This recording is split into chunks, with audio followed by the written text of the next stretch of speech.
Kính chào quý khán thính giả của Người Việt Channel. Thì bây giờ chúng ta trở lại với tiếp tục chương trình mà chúng ta đã bỏ dở hôm qua, hay là kết thúc. Hôm qua đã kết thúc rồi thì hôm nay tiếp tục Fani Willis sẽ xuất hiện trên bục để mà trình bày cái lý do mà cô là một người xứng đáng để mà tiếp tục điều hành những công tố viên để mà cáo buộc tội Trump và những đồng minh của ông ta. Thì bây giờ tôi xin mở ra phiên tòa nha quý vị. Bây giờ họ đang nói những cái chuyện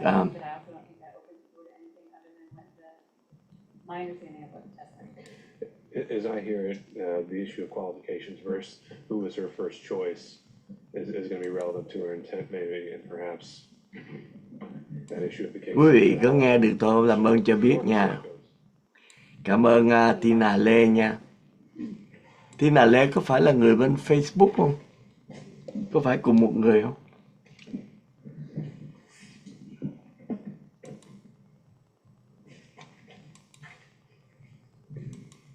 Chào mục sư ký tế, chào chị Dung Dương nữa nha. Bây giờ thì hôm nay bà luật sư Merchant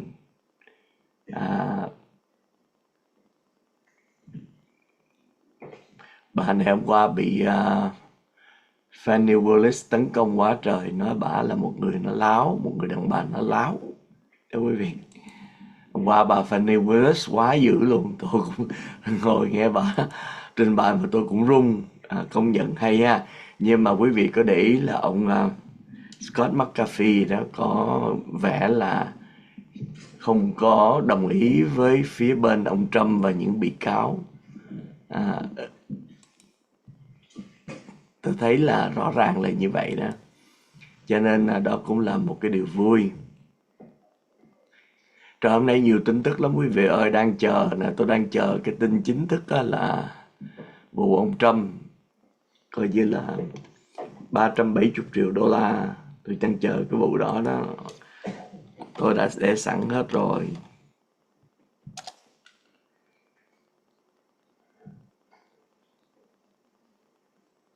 Quý vị biết đó là ngoài trừ cái số tiền 370 triệu mà bị phạt á, còn phải trả 9% tiền lời đó quý vị. 9% lời nó đưa ra thêm mấy chục triệu nữa, chứ có ít đâu.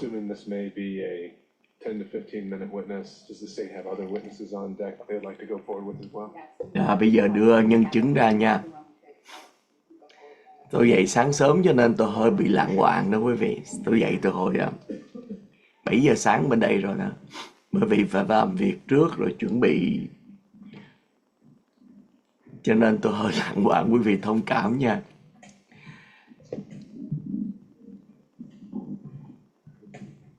Đây, đây nhân chứng kế tiếp.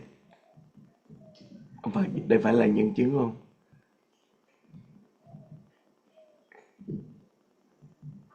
Có thể là nhân chứng của bên bà Willis. Mà bà Willis hôm nay hình như phải ra lại nữa đó quý vị, chưa có xong đâu.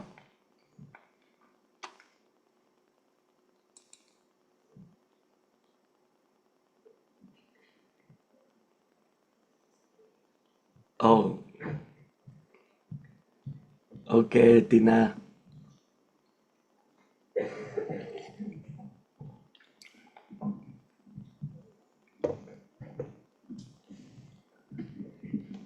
Hôm nay tôi nghĩ là witness của đó, bây giờ người đầu tiên bước lên.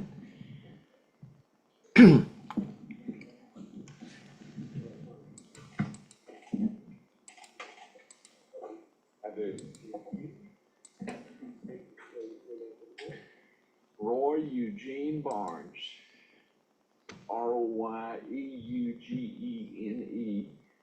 Barnes, B-A-R-N-E-S. Good morning. Can you tell the court a little bit about your background as it relates to your service and Ông nào sẽ nói về ông là ai? I was first elected to the state senate in 1974 from Cobb County, and I served 16 years there. Ông này từng là thượng nghị sĩ của tiểu bang 16 năm. And 2 years later, I went back to the House of Representatives. I was elected to the House of Representatives. Rồi trở lại Hạ viện của tiểu bang Georgia. Governor in 1998, and I served in that position until January of 2000. Ông là người. And after serving in the position of governor, can you tell the court a little bit about what you transitioned into after your public service? I did exactly what I was doing before. I was elected. I went back to practicing law in Marietta, Georgia. Ông này là luật sư, từng là luật sư. Now judge of the state court, and my son-in-law, and now we have I think 6 or 7 lawyers. Charlie Bailey back there. Ông có một công ty hiện giờ có 6-7 luật sư. And Governor Barnes, would you consider yourself to be a trial lawyer? Xin chào anh chị Bảo Ninh, chị Hoa Lê và anh Charlie nha. Right wills, all we do is try cases. And I want to direct your attention back to 2021, where you approached by the District Attorney of Fulton County, Fani Willis, about being a special prosecutor. I was. Ông này đã được mời, đã được bà Fani Willis mời làm công tố viên ở năm 2021. I met with her and Nathan Wade, and there were several others in the meeting. She asked me, said they were beginning this investigation, and she asked me if I'd be interested in being special prosecutor, to which I replied that I had mouths to feed at a law office, and ông nói đó là bà mời ông thì ông nói là ông cần phải kiếm ăn, kiếm sống. Cho nên ông không có chấp nhận. FBI to report a fella, militia trainer, to me that said they were concerned that he was making threats against me, and because I thought it was. Và ông cũng sợ bị đe dọa, ông sợ bị đe dọa tính mạng và không đủ lương, không đủ sống, cho nên ông từ chối. I told DA Willis I'd lived with bodyguards 4 years and I didn't like it. Ông nói ông đã từng sống chung mà bên cạnh có một người cận vệ 4 năm trời và ông không thích điều đó. Ultimately, you turned down. Yes, yeah, I told her. I said, I'm not interested. Nothing credible. Sorry. Vâng, cảm ơn Sidero nha. Thì cảm ơn rất nhiều. Đây là nhân chứng của bà Willis, quý vị. Hôm qua là nhân chứng của phe bên các bị cáo. I could look it up on my calendar at the office, but I don't have that. Well, I want to ask you about some statements that Ms. Willis made March 28th, 2021. Ủa, cái này là không phải là nhân chứng của bà Willis nha, để tôi coi lại nha quý vị. Tại sao bà này đặt câu hỏi? Well, I assume that's what she was talking to me about. Chắc cũng là nhân chứng thường là hy vọng kêu lên để mà hạ bà Willis. Correct. So he was with the district attorney interviewing you about taking this case. Well, of course, I know Nathan very well, as you do. Yes. And I exchanged bà này có gài độ vô là ổng có mặt trong cái cuộc gọi là họp giữa ba người. Consisted of Brian Watkins, Megan Vargas, Sonia Allen, Shannon Trotty, Sal Chan, and John Floyd. She had reported that was her team on this case. I know John Floyd was involved, and she probably told me the others, but listen, I barely remember what case I tried last year, much less every word that was said in the conversation. I understand, fair enough. But she said she was looking to hire more lawyers and investigators to work on this case. She told me, it was to me, she said, would you be interested in being special prosecutor in this case? And I gave the reply that I've already known. cái bà này lặp lại câu hỏi và ông lặp lại câu hỏi, câu trả lời giống như lúc trước, lúc hồi nãy thôi. She told me. Did she tell you at all why she wanted to hire special counsel and not use someone Tại who was sao mà ông lại muốn thuê ông làm công tố viên đặc No, biệt? she did not. Bà không nói tôi Discussed tại that, sao. And, but I would assume it's because in a case as big as this that you have to Và have tôi nghĩ rằng tại vì cái vụ án này nó rất là lớn. has been in some cases over the years out in Cobb County, for example, and others. Would you agree that an employee of her office, someone who was Cảm ơn Sidiro nha. Nói đúng, hôm nay Fani Willis không có ra quý vị. You that unless I knew the person, Không có ra. knew their experience, and really had been with them in a courtroom. All right. Has an opinion on that. Thank you. Yes, ma'am. Say no. Well, Mr. Say that. It's been a while. It has been a while. I hope you're well. Đó, bây giờ hỏi tiếp, cái luật sư này là luật sư của Trump, That's true, but that applies luật sư to của all. bên Trump. I think you indicated that if you had your calendar, you'd be able to pinpoint a date for I us. would. Is there a way for you, for example, at a break, before you actually leave, to contact your folks to see if you can get a date? I guess I could. I don't know how far back we archived those, but I assume I could. Would you be willing to give that a shot for I us? mean, I'll do whatever the court instructs. So if I ask the court and the court says, go ahead and you could do it, that's all right? I'll do whatever the court instructs. I hear you. And you should too. Ông này là một luật sư giỏi nha quý vị. Ông nhân chứng này đó But I try. là một luật sư giỏi.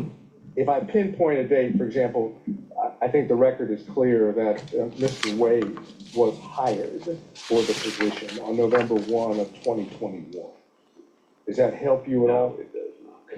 Ông Nguoi được thuê vào It sounds like it was 1 just tháng one 11 meeting. năm Could you 2021. tell us where that meeting took place if you It was in remember? the conference room. Hỏi rằng khi mà thuê ông thì gặp ở đâu? In this, or the adjoining building? It was in Louis. Quý vị kiên nhẫn chút xíu nha, mấy tên này nó dài dòng lắm. Willis was there, obviously, right? Yeah. And Mr. Wade was there? The best I recall, now I could be mistaken about that, it's like anything that far away, but that's my recollection. Do you have a recollection of anyone else being present? Yeah, there were. Hỏi có ông Nguoi ở đó không thì ông nói có thể ông nhớ, nếu không làm có. Do you remember, were you introduced to Mr. Wade by anything other than you already knew him? Was he given a title or anything? So at least as you're there, Cố gắng đăng gài vô ông Nguoi này á, là được giới thiệu bởi với cái danh xưng gì. Change pleasantries, but as far as the basis of the conversation, the reason I was there, Ms. Willis was talking. and would you be able to give us an estimate how long this meeting lasted? Just rough. Hỏi cuộc họp gặp bao nhiêu lâu? During the meeting, you made it clear that it was the thanks for the offer, but no thank you. Oh, yes, I did. Hỏi là ông từ chối, nhưng mà I started off as a prosecutor. lịch sự từ chối. And for about 10 or 15 years, I did nothing but criminal. And then, but I've tried to move away from it and do primarily civil now. Mr. Gillen and I have done some white collar cases over in federal court, and I've got one over there right now. But it's generally business related, you know, where I have a client that's got a kid or him getting indicted. And the case I have over there now is an alleged fraud case. Fair to say that based on your career and the work that you've done, you've handled high-profile cases, correct? I have. Hỏi về ông này là làm ông thường là tranh cãi trong những cái vụ lớn, vụ nổi tiếng không? Ông nói đúng, tôi lại như vậy. One time for beheading a client of mine, recovered $82 million. I guess that's the best high profile, but that was in D.C. I tried that up. And what would be considered complex cases, you handle those as well, correct? Yeah. Quý vị biết đây là đang muốn hạ bệ ông, hỏi ra rồi biết là đang muốn hạ bệ ông Nathan Wade. Business torts, breach of contract, and most of those are high complex. Ta hỏi ông là người chuyên môn lo những cái vụ án phức tạp, những vụ án nổi tiếng. Malpractice. I did malpractice defense for about 25 years, but since I've returned from the governor's office, I try not to represent. Đây là muốn gài cái điều này rồi. And I just tried a malpractice case for Judge Edlin in November. And those are complex cases because of the type of, medical. Ông này là quan trọng là bởi vì, thưa quý vị, ông này đó là được mời vào cái chức vụ của Nathan Wade. Ms. Willis tell you why she had sought you, why you had been her choice? Nhưng mà ông này ông từ chối. I hadn't, but I get consulted fairly often on major cases. Would you believe, based on circumstances in which you were given the offer, that it had to do with the fact that you had handled complex and high-profile cases in the past? It could have been. I know her very well. I tried a case against her. She worked for. Ông này đã từng có những vụ kiện ngược để mà đối thủ chính là bà Fani Willis. And she prosecuted him, and I defended him. She beat me at the trial. Bà đã thắng tôi đã thua. So you had some experience. Cái này là rất là good, quý vị. She's a very qualified young. Well, everybody's young to me, but she's a very qualified young. Ông ca tụng bà này rất là giỏi, bà này là một người rất là xứng đáng.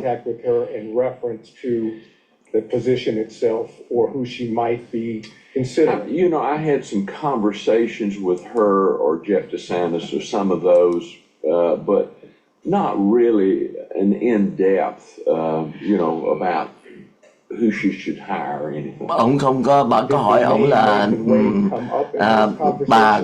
ông có ý kiến là tôi nên thuê người nào không? Thì bà nói bà không có hỏi, mà tôi cũng không có nói. Cái này là good luôn đó quý vị. Nathan was. I'm positive Nathan was there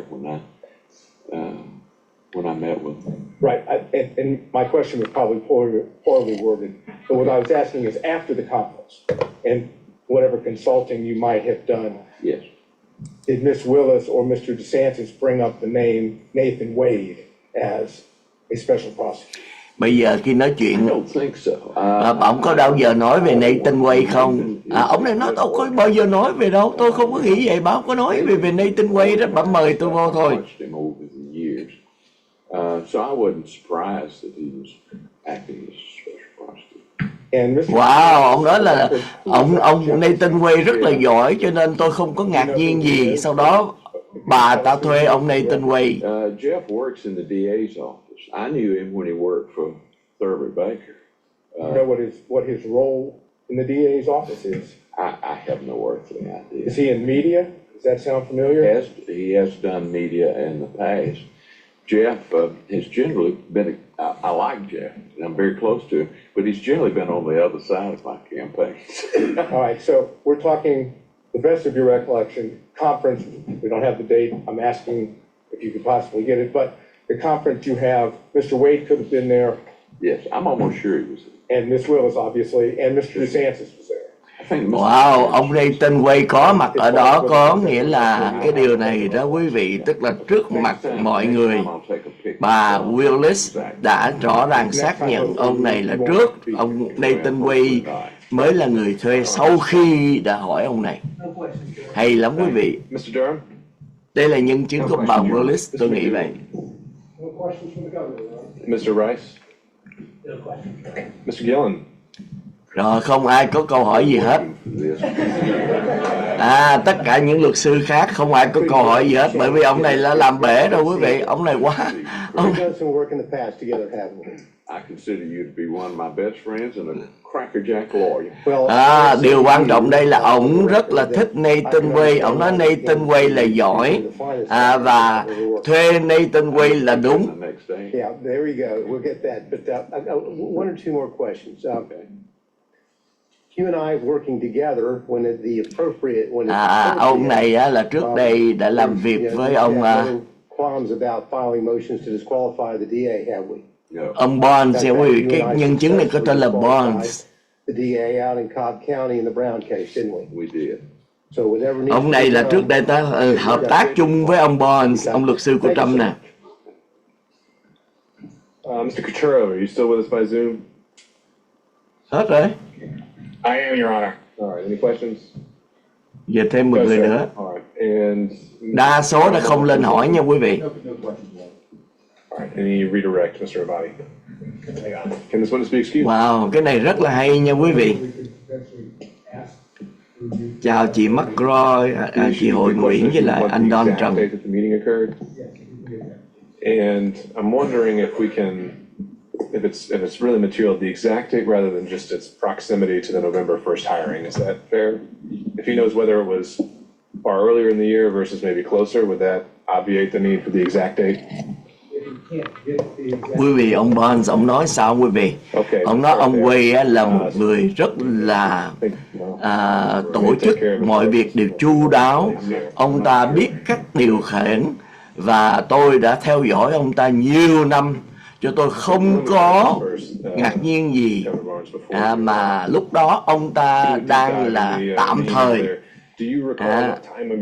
là người công tố viên đặc biệt. Okay, I mean, you know how this. Ông này á, là rất là thành thật quý vị, quá good lên đó anh Sam Trần. Ông này là cái này là nhân chứng star đó nha. Mà ông này á, là sau khi ông Bradley là người làm việc với ông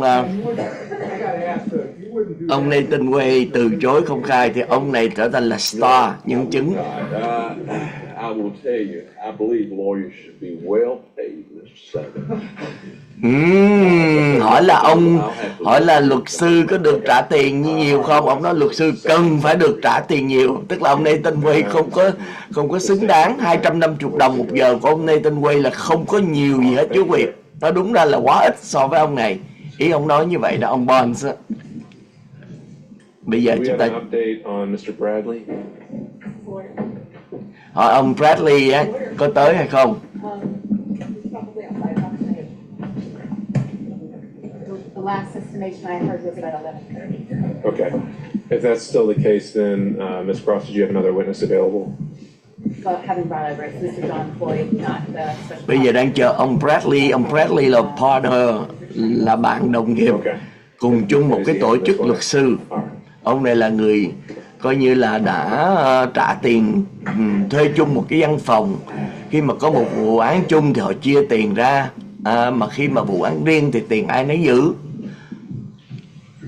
Bây giờ thì ông kia lên thì quý vị thấy quá hay, cho nên Ve Trump không dám hỏi nữa, bởi vì ông lên ông ca ngợi ông Nguoi, ông ca ngợi bà Willis, hai người này đều giỏi hết. Ông bị thua nữa quý vị, khi mà ra một cái trận đấu với bà, cãi một cái vụ kiện với bà Willis thì ông bị thua.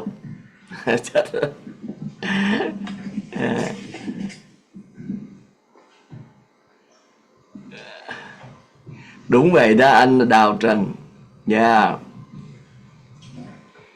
Không, cái ông này là rất là thành thật quý vị, đúng không? Rất là thành thật.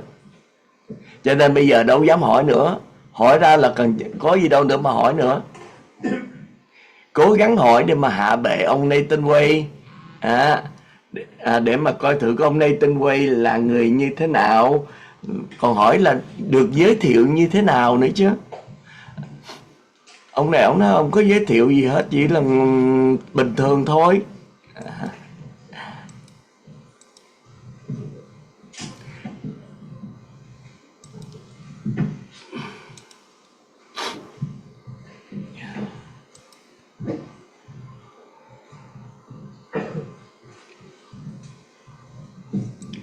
Tôi cũng đang theo dõi cái sự trừng phạt của ông Encoren nha quý vị, đối với ông Trump ngày hôm nay. Và nếu khi mà có được rồi thì tôi sẽ lên một chương trình không những nói về cái số tiền phạt mà nói về lý do tại sao nó lớn như vậy, và ông Trump sẽ lấy tiền đâu ra mà trả. Tôi có tài liệu để sẵn rồi quý vị. Đây là một vụ án rất là quan trọng về tiền, rồi Trump sẽ điên lên hơn. Quý vị nên nhớ Trump, cuộc sống của Trump là vì tiền, tất cả là vì tiền hết quý vị. Lên làm tổng thống cũng vì tiền. Ngày Valentine chúc vợ mình cũng vì tiền, chúc Valentine cũng vì tiền. Tất cả cái gì cũng vì tiền, xuất hiện trước tòa án cũng vì tiền. Cho nên tiền rất là quan trọng. Đừng nghĩ rằng tù tội đối với Trump là quan trọng, vì Trump chỉ sống ở bên ngoài, sống theo cái phô trương, là một người rất là tự thương mình. Tiếng Anh nó gọi là narcissism đó quý vị. Một người có cái chủ nghĩa mình lúc nào cũng phải thương mình hết đó, ai mà xúc phạm tới mình là mình chửi liền. Cho nên đó là một cái người mà cái vụ án tới này nó rất là quan trọng đó quý vị. Nó quan trọng bởi vì bây giờ nếu mà lấy tiền của MAGA mà trả tiền cho luật sư á, thì tiền đâu nữa mà tranh cử. Quý vị không có chạy được. As long as I can show him documents if he needs his memory refreshed, then that's fine. It is not, the state would have objection to this witness not appearing in person. Understood. All right, Mr. Ward, I think we're going to need continual updates from you, and also some kind of expectation of what this afternoon is going to look like. We're informed of a medical appointment. And I think the notice in this hearing. Hôm nay là thấy rõ ràng phe ta đang thắng thế nha quý vị. So right now, I think he's in violation of subpoena. That is subpoena. Có một người nào đó được gọi ra tòa nhưng mà không có mặt, như là vậy đó quý vị.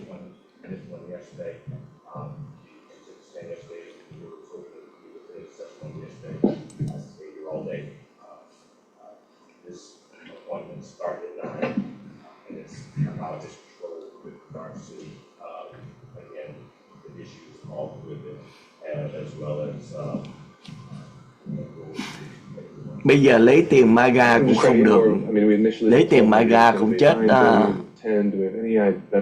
Đào Hải cũng chết.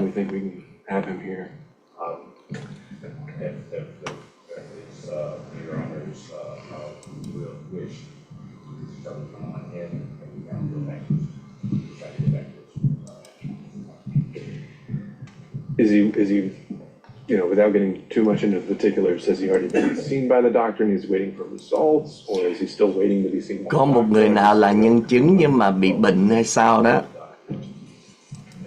Và bây giờ and after he gets those results, he was supposed to have another meeting with them today as well.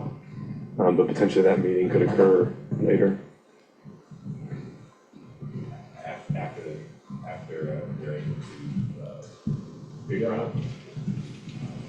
Tự nhiên đây là người đại diện cho người đó nói là lý do tại sao không có mặt. On how much time they think that those results are going to take. If it's more than an hour or two, I think we would want to start bringing him here, and he can have that follow-up consultation later. All right, thank you, sir. At this point, I think we've got something else that can occupy our time, and I think we need to move forward with that. Of course. Yeah, absolutely. And I didn't learn about the equipment. Right, okay, understood. Ms. Cross. Mr. Vante will, Mr. John Floyd. Mr. Floyd, if you could have a seat, sir. Để thêm một nhân chứng là ông Floyd. may I approach the witness quickly? Để coi ông này là ai nha quý vị. Thank you.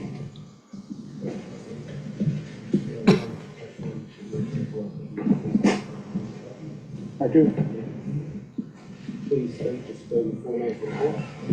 My name is John Clifford Floyd III. Ông này tên là Good morning, Floyd. sir. Good morning. Can you tell the court, are you currently retired? Yes, I am. Ông này And, về hưu. prior to being retired, can you tell the court a little bit about, did you work in the legal career? Were you a I lawyer? was an attorney. I practiced law. I've probably tried 1,000 cases. About 50% of my practice was criminal law. 25% of it was family law, and the rest was whatever walked through the front door could pay for it. Okay. And Can we wait 1 second? Governor's come back, he might I have. do, My calendar shows it's October 26th, 2021. All right, and would defense counsel accept it as a stipulation, or is there any follow-up questioning needed on that? Mr. Barnes is still considered under oath on this point. Ông Barnes, ông nói về cái ngày gặp gỡ đó. Someone to speak now on Zoom and hearing none. Thank you, sir. You're excused. Ông trở lại, ông nói về cái ngày gặp gỡ. Sir, can you tell the court, are you from Atlanta?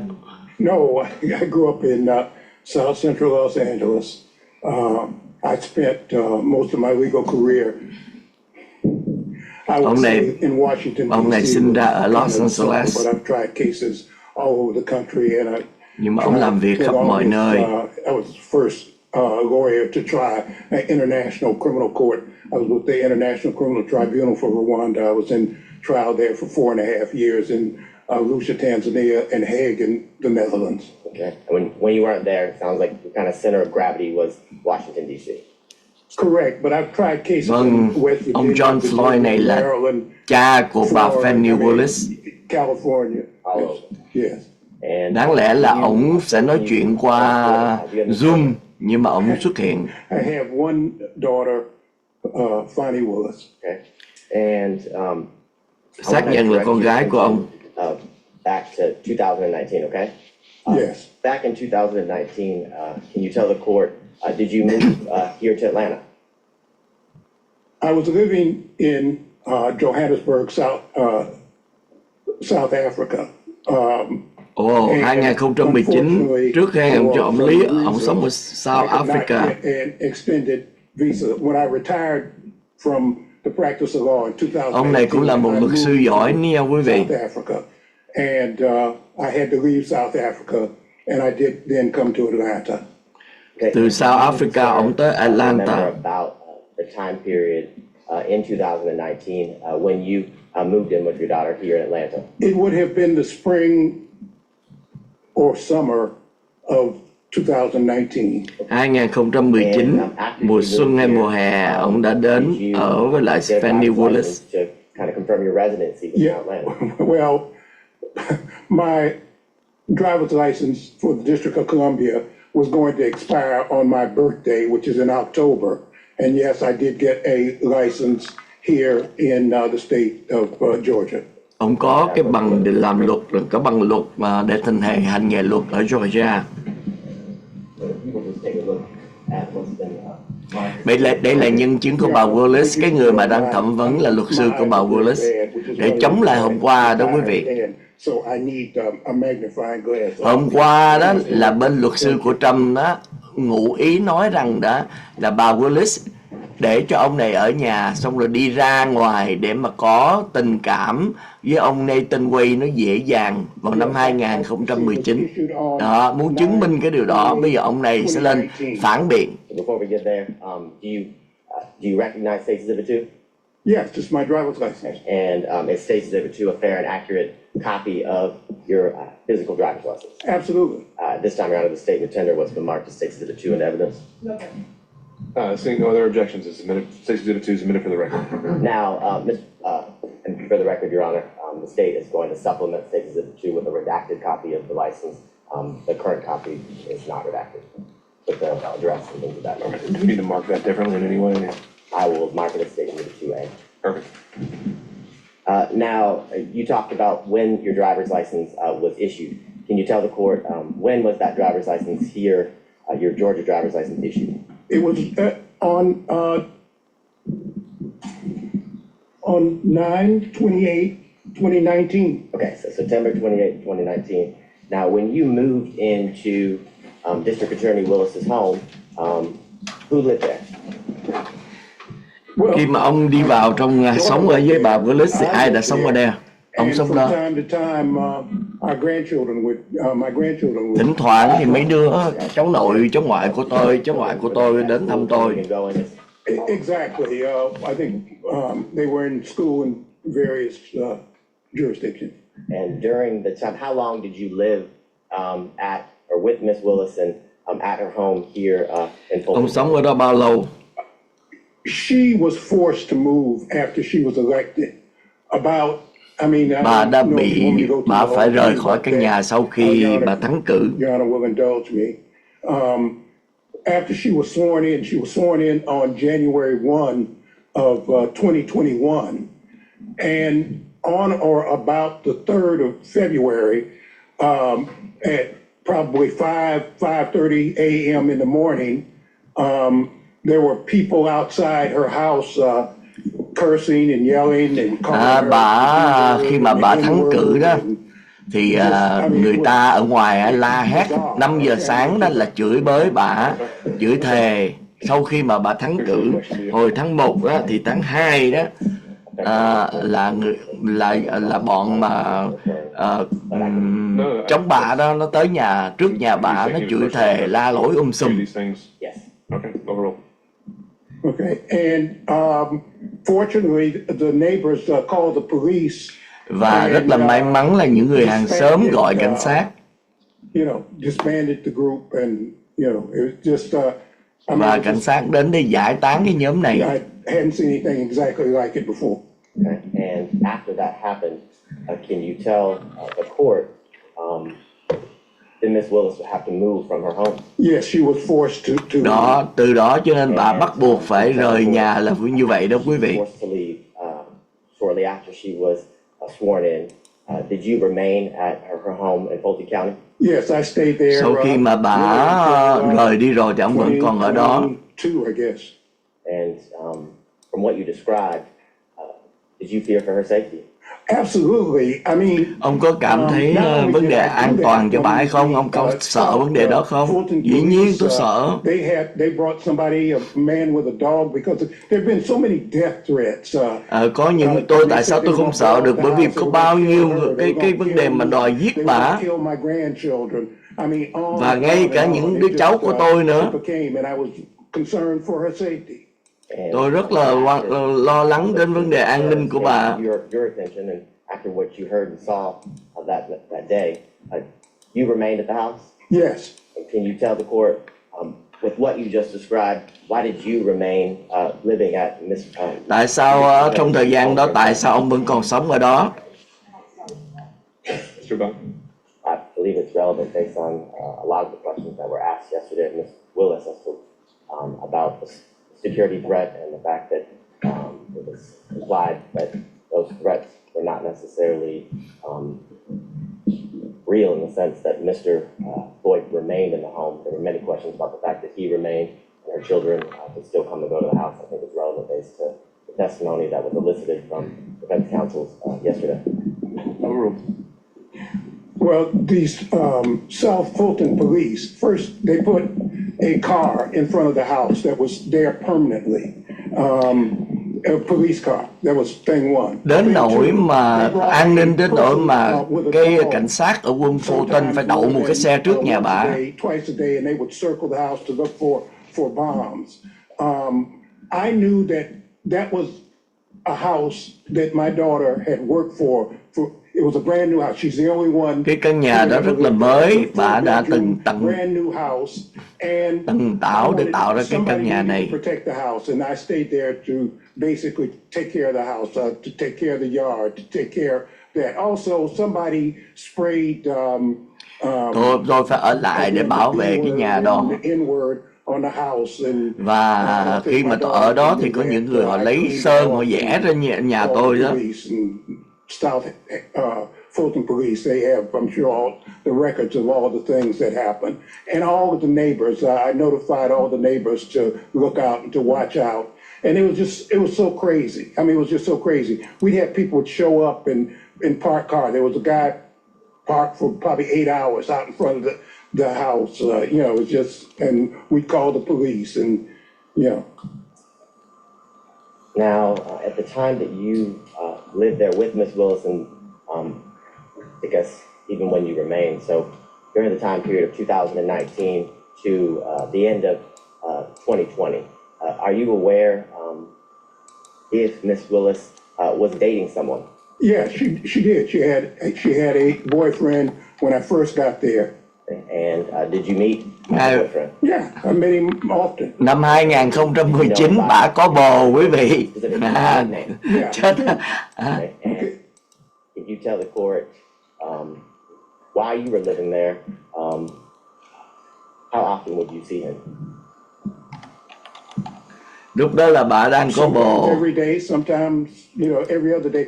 He was a disc jockey or something, and he had all this paraphernalia that I'd have to move out. There was a thing with the keyboard, things that played music and so forth and so on. So Now, when you moved in 2019, and then throughout the years in year 2020, 2021, had you ever met someone named Nathan Wade? I did not meet Nathan Wade until 2023. Ông không bao giờ trong thời gian đó ông gặp Nathan Wade cho đến mãi 2023. Me, that's the first time I met him. You said that was in 2023? 2023, right? Dạ, nhớ như vậy 2019 ông gặp người yêu của bà Fani Willis. Yep. And I know you said you hadn't met him until 2023, but when you were living at Miss Willis's house in Fulton County, did you ever meet Mr. Wade in the year 2019? Absolutely not. Không, tuyệt đối tôi không có gặp ông Wade năm 2019. Fulton County house in the year 2021. Never. And is it your testimony that the only time or the first time that you met Mr. Wade was in 2023? Let me say something. Mr. Wade said that he remembers seeing me, and I do remember some banter. I'm a member of Kappa Alpha Psi fraternity, and there's kind of this thing that goes on between fraternities, and Mr. Wade is a member of Alpha Phi Alpha, and I do remember there was some kind of banter when my daughter was sworn in to be district attorney between me and a couple of guys, and he said he remembers me. I don't remember him. And prior to that experience that you're talking about, as well as, I guess, your official meeting in 2023, had you ever even heard his name? No, never. Ông không bao giờ biết ông Nathan Wade, lại không bao giờ nghe tên ông Nathan Wade nè. Fine, how are you, Counsel? Good, thank you. Just got a couple questions. On Monday, we heard you were in California. Do you have a place in California? Bây giờ tới bà People Merchant. always ask me about where do I live. I guess I live right here, sitting in this seat right now. But yes, the answer is I have a place in Los Angeles. Đó lại hỏi vớ vẩn nữa. All right, so do you share time or split time between Los Angeles and Georgia? Actually, I'm working on a documentary film, and I'm supposed to be being filmed not for this trial, but I'm supposed to be being filmed right now. It was planned, and we had to stop it because they asked me to come here. But the answer Hỏi ông có ở California không? Đó. In California until I finish the documentary. Bây giờ ông đang đi làm đóng một cái phim tài liệu mà đáng lẽ là hôm nay ông phải có mặt để đóng phim, nhưng mà tại phiên No, tòa. I don't. I live with a friend of mine. Live with a friend of yours, okay. Yeah. And when did you first move? Let me qualify with the dates. Did you spend any time in 2019 in California? 2019 ông có ở California không? The reason I didn't is that when I first came here, the answer is no, I did not. Không có ở California. When COVID hit, I was just paralyzed. I couldn't. Đó, khi mà Covid-19 mà xảy ra đó, thì lúc đó ông coi như là paralyzed, không có cử động gì được hết, ông sợ cái Covid-19. Need to do, or it was just a thing. So I was just stuck there. I may be wrong, but I believe COVID hit in 2020. So I was asking about 2019. In 2019, did you spend any time in California? Before COVID was even here in the United States, remember I lived in South Africa and I've traveled the world. I knew COVID was coming before. I knew COVID was around before. They may have announced it in 20, but in fact, I knew about it and I knew what was happening in 19. Okay, so let's walk through 2019 then. You said you moved here in September. So No, I didn't say that. I moved here probably prior to September. In September is when I got the driver's license. I probably moved in springtime. I'm sorry, you did. You said spring, summer. I see that in my notes. So spring, summer 2019. Thế ông hỏi mà cũng lạng quạng nữa vậy, không đúng nữa. Spring, summer 2019. Where did you live?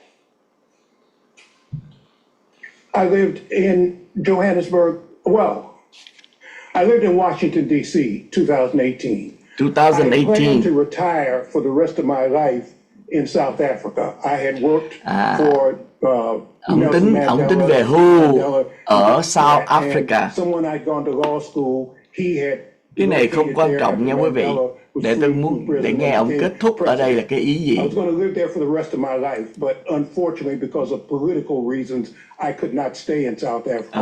Ông muốn sống ở đó nhưng mà ở South Africa có những lộn xộn về chính trị. Let's just focus in on the period from, let's just start with October 2019, okay? We'll call that the relevant period.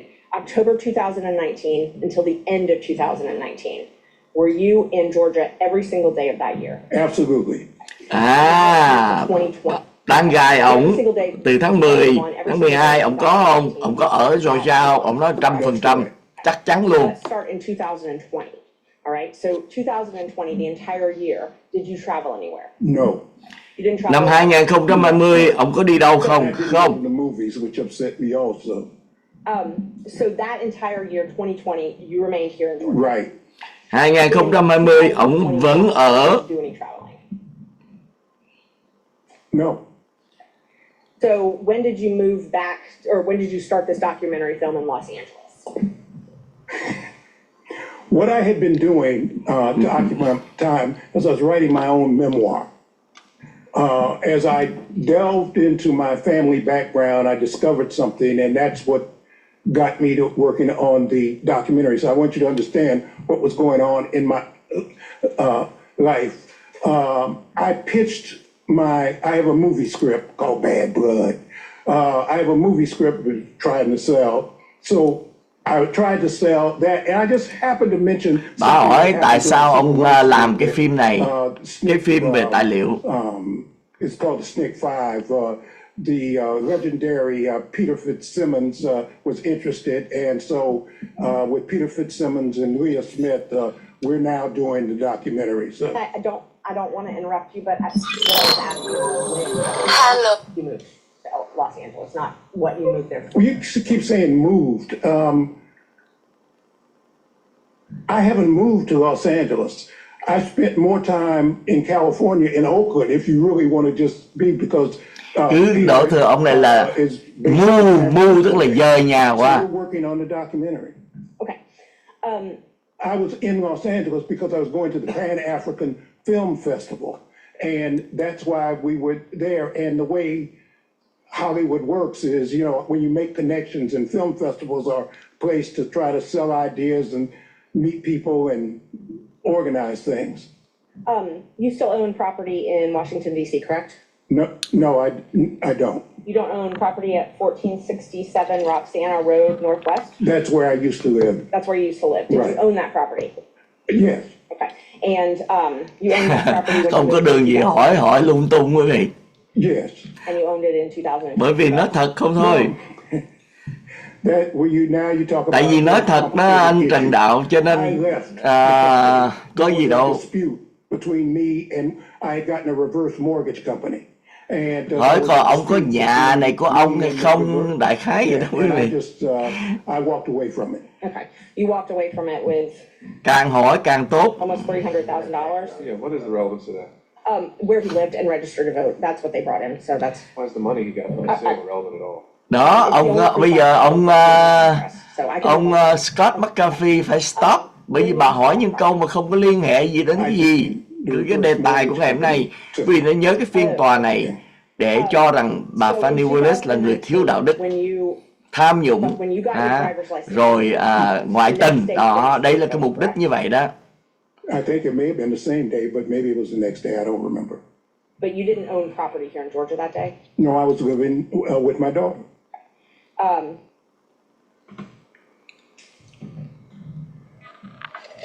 You said that you met Mr. Wade, that you remember you met in 2023, right? That was the first time you Correct. remember? Okay.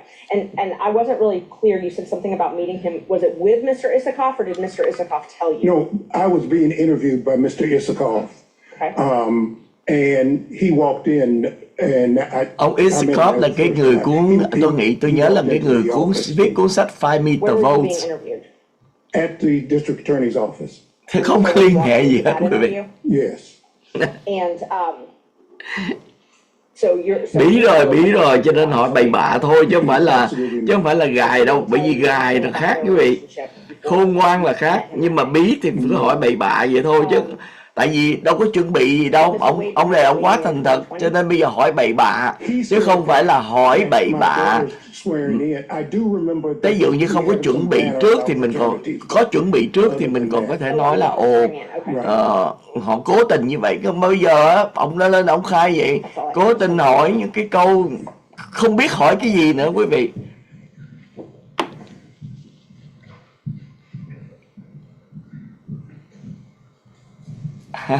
Morning, sir.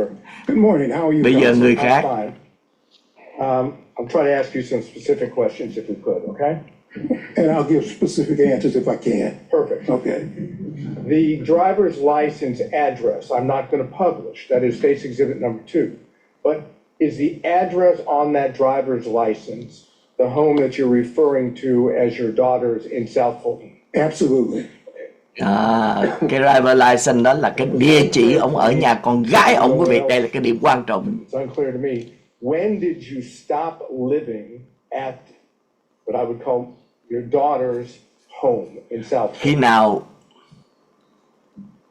Things got so bad and threats got so many, even against khi nào ông rời, ông nói trời ơi những cái vấn đề hăm dọa giết người.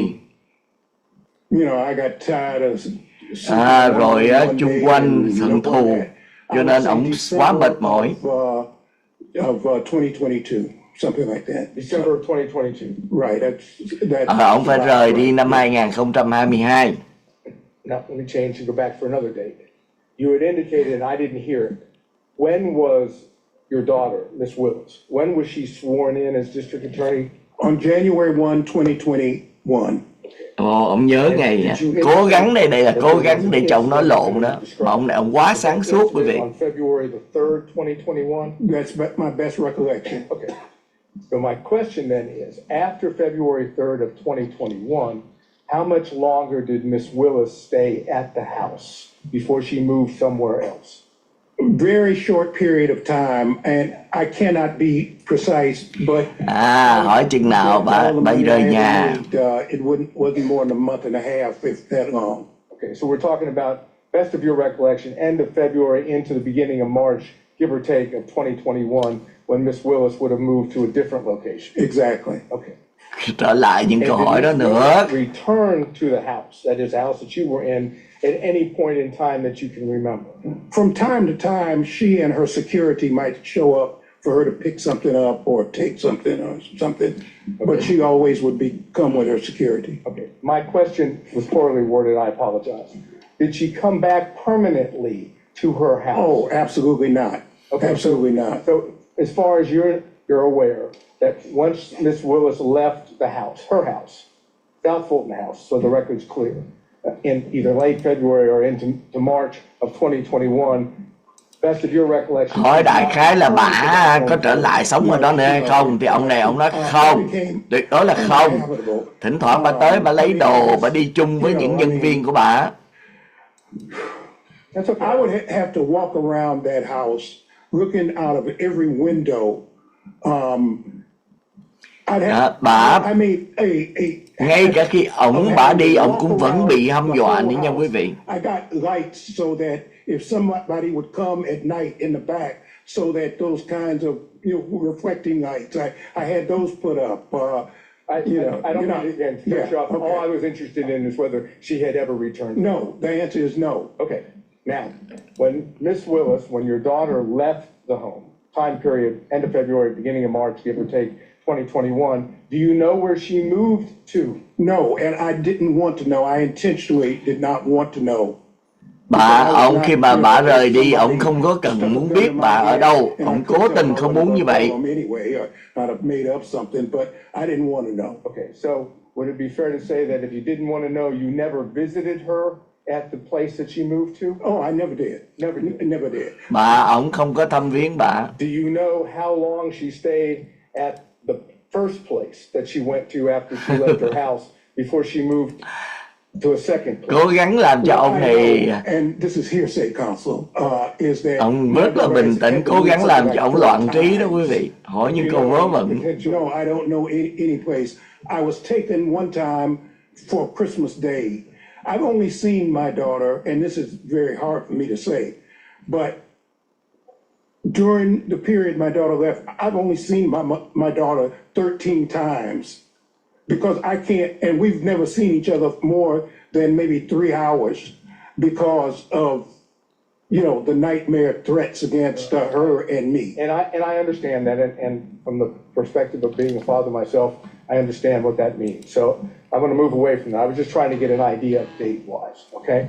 So let me try to get one more date. In 2023, when you were being interviewed by one of the gentlemen that wrote the book at the DA's office, and Mr. Wade came in, can you give us, other than 2023, what the date would be? I'm sorry, I can't counsel. How about spring, summer, any idea? I would guess spring or summer, but I can't. I don't. I'm sorry. Hỏi câu vậy đó quý And vị. you've already indicated, at least to your recollection, that was the first time that you'd met Mr. Wade. Oh, absolutely. Okay, I'm not arguing with you about that. I want to go to Miss Willis's boyfriend that you referenced. Okay, you met Miss Willis's boyfriend, as you've characterized it, when you came here in 2019. Correct. And you met him on one occasion, several occasions? Oh, no, I saw him often. Oh, so you mean there was no secret that she was dating this man? Not from me. Not from you. And not, he was a disc jockey of some kind. Ông bồ cũ của bà là disc jockey, tức là người chơi nhạc. I don't know what it was, but apparently he would Cố gắng gài là không che giấu ông này, mà tại sao che giấu ông Nathan Nguoi? Nó vậy đó quý vị. Tức là hỏi ông này á, đó ông bà không có giấu ông về ông này đúng không? Đại khái vậy đó. Nó không có liên hệ gì hết. Tại vì biết là phải hỏi vậy thôi quý vị. Now, when did you learn that your daughter had a romantic, personal relationship with Mr. Wade? Well, about 7 weeks ago when it... Ông khi nào mà ông biết bà có tình cảm với ông Wade? Khoảng 7 tuần vừa qua. That is, your daughter, as I understand it, never told you one time in the year of 2022 that she was dating Mr. Wade, correct? That's correct. And until recently, you didn't know from anyone, including your daughter, that she dated Mr. Wade, correct? That's correct. That is, whatever the relationship is between father and daughter, she kept that a secret from you, correct? Correct. That's all I need to know. Tức là nói là bây giờ bà này á, là giấu cái tình cảm của bà với ông Nathan. Bà đã nói rất rõ ràng quý vị. Chuyện riêng tư của bà, đời tư của người ta đâu phải kể cho ai được, đúng không? Good morning. Good morning. Correct. Good morning, Counsel. When your daughter moved or left the house that she owned, did she say anything to you about having a large Bây giờ thêm một luật sư khác lên. savings of cash? Oh, no, no. See, maybe, excuse me, and Your Honor, I'm not trying to be racist, okay? But it's a black thing, okay? You know, I was trained, and most black folks, they hide cash or they keep cash, and I was... Ông nói đó là đang gài vụ tiền mặt đó. Ông nói là người da đen chúng tôi, xin lỗi nha, không phải nói để kỳ thị đây, nhưng mà người da đen chúng tôi đó là nhiều người giữ tiền mặt lắm. If I might, Your Honor, when I was just, she was just, you know, maybe 3 years old, and I remember going to a restaurant in Cambridge, Massachusetts, and I had a American Express credit card and maybe a Visa or whatever, and I had a lot of what they call traveler's checks. I don't even know. Khi mà đi ăn đó, traveler's checks. Ông đem theo cash, ông đem theo credit card. For whatever reasons, the man would not take my American Express. Và khi ông bị kỳ thị đó, And he wouldn't Ông take my đưa cái American Express So when I ra. pulled out my traveler's checks, he said, we don't take checks. Ông trả bằng credit card cũng không nhận. Ông trả bằng traveler check cũng không nhận. And he said, the bill for my wife at the time, Fani's mother, Fani and myself was like $9.95. Ba người ăn hết 9 đồng mấy. That was all that. I always remember that. But even before that, I've always kept cash. And I've told my daughter, you keep 6 months worth of cash always. For example, I had 3 safes in my house. Ông nói đó, bởi vì lý do đó cho nên ông dặn con gái ông đó là con phải để dành tiền bạc, bỏ cất tiền mặt trong để mà tiêu xài trong 6 tháng. Cho nên đó là một cái tục lệ mà ông đã dạy cho Fani Willis là giữ tiền mặt, bởi vì khi ông trả tiền bằng check thì ông bị chỉ thị. Và đó là cái vấn đề mà người da đen thời đó như vậy chứ không phải thời bây giờ bị như vậy, cho nên nó trở thành một cái tục lệ. Hồi đó Fani Willis chỉ có 3 tuổi thôi, tức là gần 50 năm về trước, người da đen còn rất là bị chỉ thị. Càng hỏi thì càng lọ ra luôn quý vị. Thành ra ông này ông nói đó, để tiền mặt đó là cái gì mà người da đen làm, cái tục lệ của người da đen. When you were talking about when you learned about Mr. Wade and your daughter, correct? Correct. Now, did your daughter tell you in around October of 2022 that she had gone on a Caribbean cruise with Mr. Bây giờ nói về chuyến đi nha, chuyến đi Caribbean. The answer is I knew that my daughter had gone, but I did not know who she went with or what the circumstances were. So I knew. Bà biết, ông rất là thành thật, ông tôi biết bà đi, nhưng mà tôi không biết bà đi với ai và vì trường hợp nào mà bà đi. Of 2022 that she had gone to Aruba and stayed at a Hyatt Regency resort there in Aruba for 3 days with Mr. Wade. Did she tell you that? The answer was, again, I knew she went out of town. I didn't know where she went. I knew she was going out of town. She told me. Bà đi, bà nói cho tôi biết, nhưng bà nói bà đi đâu, nhưng bà không nói lý do gì. And did she tell you in March of 2023 that she was going to Belize for several days with Mr. Wade? The same answer that I knew. Ông hỏi tới hỏi luôn, ông đã nói là nhất định là bà không có nói gì hết. Bà đi đâu, bà chỉ cho tôi biết bà đi đâu thôi, bà không nói đi với ai, tại sao đi. Now in 2023 you were in many days you would be out in California, correct? Some days I'd be in California, correct. Okay. Well, did she tell you in May of 2023 that she was traveling? Cái này là bà Willis là vô tội là cái chắc. Mr. Wade, so maybe y'all could see each other when she visited California with Mr. Wade. The answer is no. And so the first time that you ever met Mr. Wade or learned about Mr. Wade, to your recollection, was in 2023? That's correct. That's all I have, Your Honor. Thank you. Xong. Còn ai nữa không? Còn luật sư nào nữa không?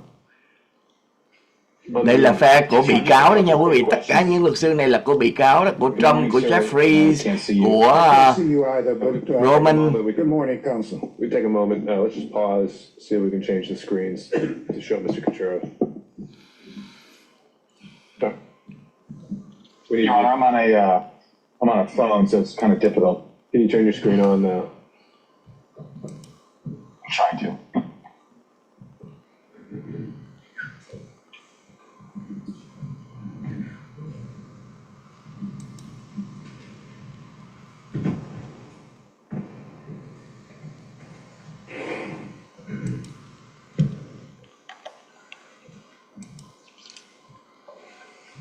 Does that work?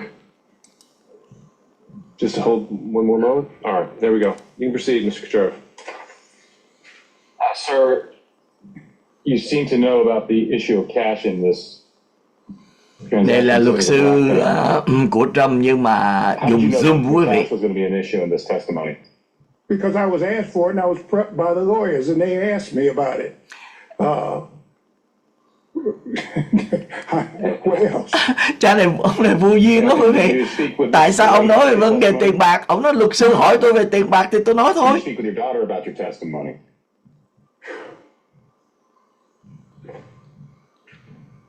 she may have been present when the lawyers were. I really don't remember. If Mr. Wade and your daughter were dating, you wouldn't have known that unless your daughter told you. What do you, maybe I'm not understanding your question, counsel. So maybe you want to restate. What is it that you're asking me? Yeah, if it wasn't clear, I can re-ask the question. I'll rephrase it. Yeah, right, yeah. Mr. Wade, if Mr. Wade and your daughter were dating, you wouldn't have known that unless your daughter told you. I did not know that they were dating. And when you're talking about the cash, I didn't know that, I don't know what you're asking me. What I told my child from the time she was a child is always have some money. Always have some money. If you go on a date so that people don't try to stick you and you want to leave whoever, always keep some cash, okay? Mr. Floyd, you answered the question that the attorneys prepped you for that, so that's all I wanted to know. Anything else, Mr. Sheriff? That's it, Your Honor. All right, Mr. Cromwell. No questions, Your Honor. Mr. Abadi? Your Honor. Mr. Floyd, now, it wasn't common for your daughter to confide in you about the romantic life at all. No, and I haven't confided in her about mine before when I had one, okay? Ông nói hỏi là ông hỏi là tại sao ông không nói chuyện về tình cảm cho ông về cái ông Nathan Way. Ông nói tôi cũng vậy thôi, tôi có nói có bồ tôi cũng không nói cho nó biết. Had you not been living with her, correct? That's correct. Overruled. I have nothing further. Did he answer the question? Rồi không cho hỏi bậy bạ gì nữa đây. Redirect on those points only. Ms. Merchant. I just wanted to know when you were prepped by the lawyers, when this prep session was. I just got off the plane on, what was it, Tuesday night? I think I was probably drooling at the mouth. I was so tired. So it must have been, I got in Wednesday. It must have been Wednesday. Okay. And did you talk about any of the testimony from yesterday or watch any news reports or anything like that? Oh, absolutely. You can't cut the TV on without seeing this. The first thing, and I listen to conservative radio a lot, and, you know, last night for 5 hours, all they talked about was this case. Hỏi là ông có nghe về vụ này không? Sao không được? Ai mà không nghe? Đâu có cấm nhân chứng nghe đâu. Unless you don't cut the television on, unless you don't read the AJC or any other. Ông nói đuôi lý lắm, chừng nào mà tắt tivi, đừng có đọc gì hết. So is it fair to say nobody instructed you that you were under the rule of sequestration? Right, and I wasn't under. Không có ai mà ý bà ông có bị xâm phạm không đó. Ông này ông lawyer mà sao gài ông được, quý vị, ông là luật sư giỏi mà. Tức là gài bả là ông là có người nào khuyên ông, chỉ ông cái gì không? Xong rồi. Bây giờ đang chờ ông Bradley nha quý vị. Ông Bradley á là người mà hồi nãy giờ chờ đợi đó, là hình như là ông bị bệnh. So even if Mr. Bradley testifies to some extent, it's still the potential that the state has no further witnesses. I anticipate at least one more will be available this afternoon, but that would be it. Okay, so there are potentially more state's witnesses. All right. Bây giờ còn Bradley đó thì đáng lẽ ông nói vài tiếng nữa ông sẽ có mặt. All right, so I think the rule is invoked and the instruction was for the parties to tell all witnesses subpoenaed or expected to appear about the rule. I don't think the remedy is necessarily striking. I think it can go also to this credibility as well. So to that extent, unless Ms. Cross, you want something else to be heard on that, point is made. All right. Do we have an update for Mr. Bradley? Bây giờ tôi có cập nhật về vấn đề ông Bradley. Okay. Then what I think we should do is have these preliminary conversations about privilege, see if we can make any headway, and then take our afternoon break. So to that end, counselors, I don't know if you just want to argue in place there or go to the table, whatever makes you comfortable. But Mr. Chopra, I think maybe it was relayed to you since you weren't in the court earlier this morning. We had ông Bradley vì lý do bệnh không tới được. Có thể là tới chiều nay.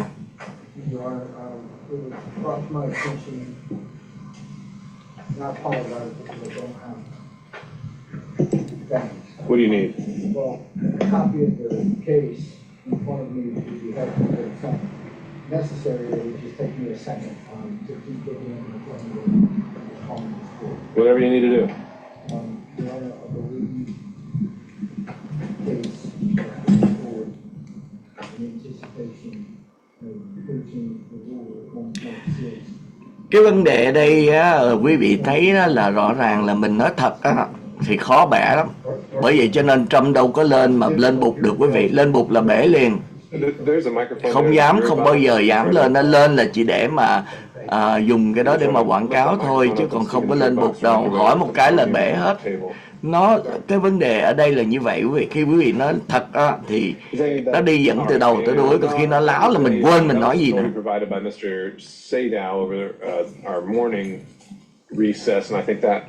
Was indicated to go more towards a potential crime fraud argument. I don't think we've really gotten there yet.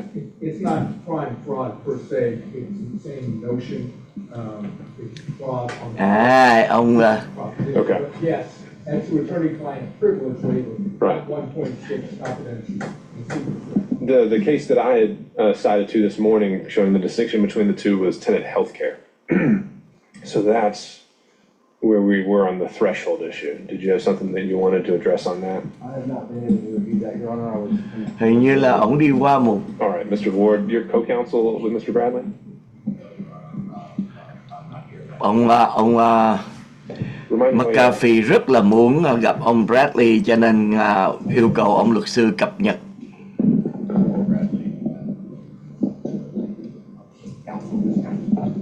Okay, so you are co-counsel on this. This morning when you were asking where he was, I had to make sure everybody knew. That's what I was doing. Okay. Có thể trong 20 phút nữa thì ông Bradley sẽ tới nha quý vị. Đây là một người quan trọng. 273 Georgia 206. And I'll give you time to review that. In the meantime, what other things that you want me to know? And perhaps at this point we just take our break now, unless you also want to talk about the questionings that were provided by Ms. Merchant, seeing if there's anything we can achieve. So that I can be clear, it is apparent that at this point we're going to go into whether or not 1.6 provides privilege for Mr. Wade, even though he has specifically stated that he does not waive that privilege. Therefore, it would be incumbent upon the court to issue an order to demand that Mr. Bradley, over and above the privilege afforded in 1.6, is required to testify. Is that correct? That's right. That's what we covered this morning. And so I would ask the court, is the court then going to travel under the fraud exception? We haven't quite gotten there. We haven't decided whether attorney-client privilege applies. I think there are some other things that we would have to do to, I think we got held up yesterday on 1.6. As I understood it, I was waiting to hear from you whether we are now beyond that. And then if we're in the land of attorney-client privilege and only attorney-client privilege, so Rule 505, then I think Mr. Sadal has some arguments on crime fraud, and I think there's also just the general arguments of, does it exist? Were certain statements in furtherance? Does Mr. Bradley have any knowledge independent of those? Certainly, in order to... Ông Bradley là quan trọng nhất, bởi vì đây là một cái vụ án mà nói rằng bà về tiền bạc thì try to convince the court that that should be overcome. So hopefully I can read this case in less than 5 minutes. All right, that's fine. Anything, I guess, as he reads that, let's do this. Assuming we do get beyond 1.6, if you can work with me here, anything we want to add to that? I'm afraid I would have to hear what the arguments were that got us past 1.6. Okay. Judge, I'm not here to insinuate to the court that we would do something else. I don't know. But there was a line of questioning that Ms. Merchant decided to write out and share with the parties. Were there any initial thoughts, comments? Đúng vậy đó anh Công Nguyễn. Bà Fani Willis rất là vô lý, bởi vì bà xử tội Trump mà bây giờ cuộc đời tư của bà bị phô bày quý vị. Đây là một cái điều bất công nhất đó quý vị. Ngay cả bà giữ tiền mặt bây giờ cũng biết nữa, bây giờ giữ tiền mặt nó vô nó cướp rồi sao quý vị. Đó, rồi những chuyện tình cảm, những chuyện đời tư bà ở đâu, bà đến đâu tự nhiên bị phơi bày một cách vô lý như vậy. Tối hôm qua tôi cũng nghĩ về cái vụ này rất nhiều quý vị. Mr. Bradley cite to any external knowledge or sources, anything he will say would be derived entirely from privileged communications with our client, so we just want to renew our objection. Okay, so certainly the assertion of privilege is confirmed and for the record, and I think again, this is where we got held up yesterday, is that I know you're asserting that certain answers to these questions would be covered by privilege. I think there's still some boxes we would need to check before we can confirm that. And we'd have to check those boxes with Mr. Bradley before we can get there. Thì quý vị thấy là đời tư của bà được bị phơi bày hôm qua, quý vị để ý không? Thường thường bà bận đồ đen không à, những bộ đồ đen, những bộ xanh rất là coi như chỉnh tề, nhưng mà hôm qua đó bà bận một cái bộ đồ màu hồng tươi. Thì để điều đó nói lên cái gì quý vị? Bà chỉ là một người đàn bà bình thường và đang bị những kẻ này ức hiếp đó quý vị.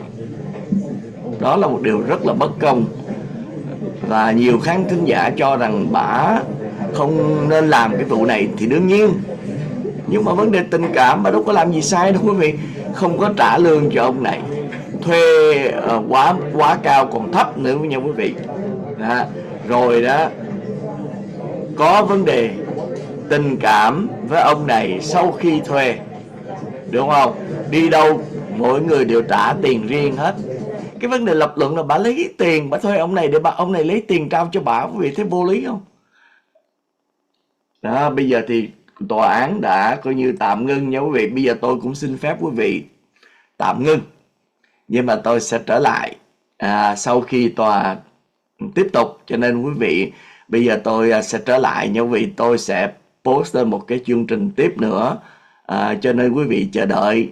Thì sau khi đó chúng ta sẽ kết luận được rằng bà Willis sẽ có bị gọi là loại bỏ ra khỏi cái vụ án này hay không, hay vẫn giữ, và chúng ta đưa ra cái lập luận như thế nào. Bây giờ tôi xin tạm biệt tất cả quý vị khán thính giả, và chúng ta sẽ hẹn gặp lại chừng khoảng 45 phút nữa ha, thôi 1 tiếng nữa. Và đồng thời tôi cũng đang ngồi đây để mình chờ những cái tin tức về vụ kiện 370 triệu đô la quý vị, rất là nóng. Bây giờ thì tôi xin gặp lại quý vị nha. Cảm ơn rất nhiều.